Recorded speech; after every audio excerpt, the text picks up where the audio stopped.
નમસ્કાર દર્શક મિત્રો, આપ નિહાળ રહ્યા છો સાઈ ગ્રુપ મીડિયા હાઉસ દ્વારા સંચાલિત નવસારી લાઈવ અને ઝટપટ ન્યૂઝ.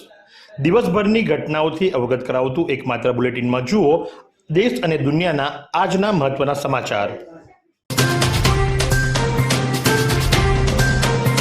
વસ્તી ગણતરીના નામે છેતરપિંડીથી સાવધાન, ગુજરાત પોલીસે જાહેર કરી જનતાને અપીલ.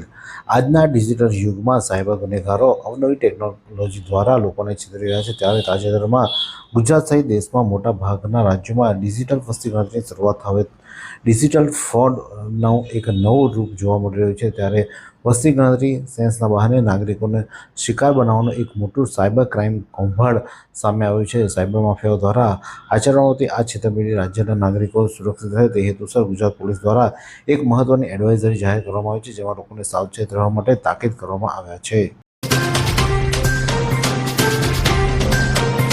વાંસદાના ખંભાલિયાના ગામતળની જમીન પર ગેરકાયદેસર એપાર્ટમેન્ટના બાંધકામનો વિવાદ વકર્યો. વાંસદા તાલુકા હેઠળ આવતા ખંભાલિયા ગામના સરકારી જમીન પર થઈ રહેલા ગેરકાયદેસર બાંધકામને લઈને સ્થાનિક સ્તરે ભારે હોબાળો મચ્યો છે. ખંભાલિયા ગામના સ્ટેશન વિસ્તારમાં આવેલી ગામતળની સર્વે નંબર 0-0925 વાળી ગામતળની જમીન પર નિયમોને નેવે મૂકીને આખો એપાર્ટમેન્ટ ઊભી કરી દેવામાં આવ્યાનો ગંભીર મામલો સામે આવ્યો છે.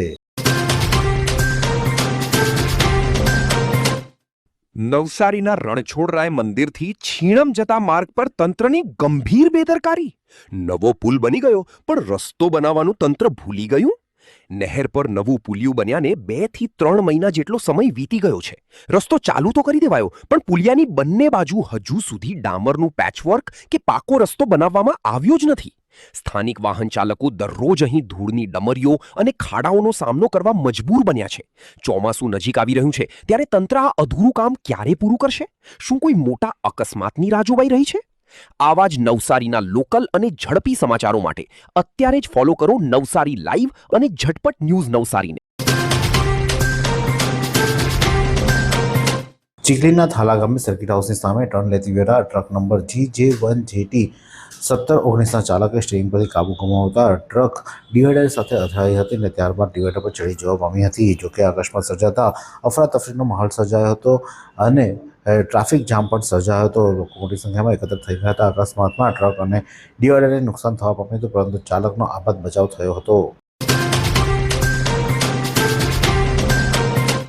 સીતાબેનના પરિવાર અને ગેજ ગામ માટે ગૌરવભર્યા ક્ષણ. સીતાબેનને સફળતા માટે પરિવર્તનની શરૂઆત. નવસારીના ગેજ ગામના સીતાબેન પટેલ મશરૂમની ખેતીની સફળતા બદલ મુખ્યમંત્રી ભૂપેન્દ્ર પટેલના પત્ર દ્વારા તેમને સન્માનિત કરવામાં આવ્યા છે.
નવસારીના જલાલપુર સ્થિત બેંક ઓફ બરોડાની શાખામાં 4 જેટલા ઈસમોએ બેંક દ્વારા નિર્ધારિત કરાયેલ સોની સાથે સાંઠગાંઠ કરી નકલી સોનાને અસલી તરીકે રજૂ કરી તેને ગીરવે મૂકી બેંકમાંથી અલગ અલગ લોન મળી કુલ ₹21,39,256ની લોન લઈ બાદમાં તેના હપ્તા ન ભરી બેંક સાથે છેતરપિંડી આચરતા બેંકના શાખા મેનેજરે નકલી સોના પર લોન લેનારા 4 ઈસમો તથા તેમની મદદ કરનાર બેંકના માન્યતા પ્રાપ્ત સોની વિરુદ્ધ જલાલપુર પોલીસ મથકમાં ફરિયાદ નોંધાવી હતી. મધ્ય પૂર્વના યુદ્ધને કારણે ઊભી થયેલ ઈંધણની વૈશ્વિક તંગીની અસર હવે ભારતમાં પણ અનુભવાઈ રહી છે, જેને લઈ મોંઘવારી પણ વધી છે. ગુજરાતના નવસારી જિલ્લામાંથી પસાર થતા નેહા 48 પર આવેલ પેટ્રોલ પંપો પર પણ ડીઝલનો પુરવઠો ઓછા પ્રમાણમાં આવતા ટ્રકા, ટેમ્પો સહિતના માલવાહક વાહનોના ચાલકો પણ તકલીફમાં મુકાયા છે. તો બીજી તરફ કાપણીની સિઝન પણ શરૂ થઈ હોય તે જ સમયે ડીઝલની અછત ઊભી થતાં ખેડૂતો માટે તેમના પાકને બજાર સુધી પહોંચાડવાની સમસ્યા ઊભી થવા સાથે આર્થિક નુકસાનનો ભય સેવાઈ રહ્યો છે, જેને લઈને આ મુદ્દે ટ્રાન્સપોર્ટરો ખેડૂતો દ્વારા સંબંધિત તંત્ર સમક્ષ રજૂઆત કરવામાં આવી છે. વાંસદા તાલુકાના એક ગામ ખાતે પરિણીતાની છેડતી કરનાર તેમજ બાદમાં પરિણીતાના પતિ અને કાકા સસરા પર હુમલો કરનાર 2 વિધર્મી સગાભાઈઓને વાંસદા પોલીસે ગણતરીના કલાકોમાં પકડી લઈ લોકઅપ ભેગા કરી બાદમાં અદાલતમાં રજૂ કરતા અદાલતે બંને આરોપીઓને જ્યુડિશિયલ કસ્ટડીમાં મોકલી આપ્યા છે.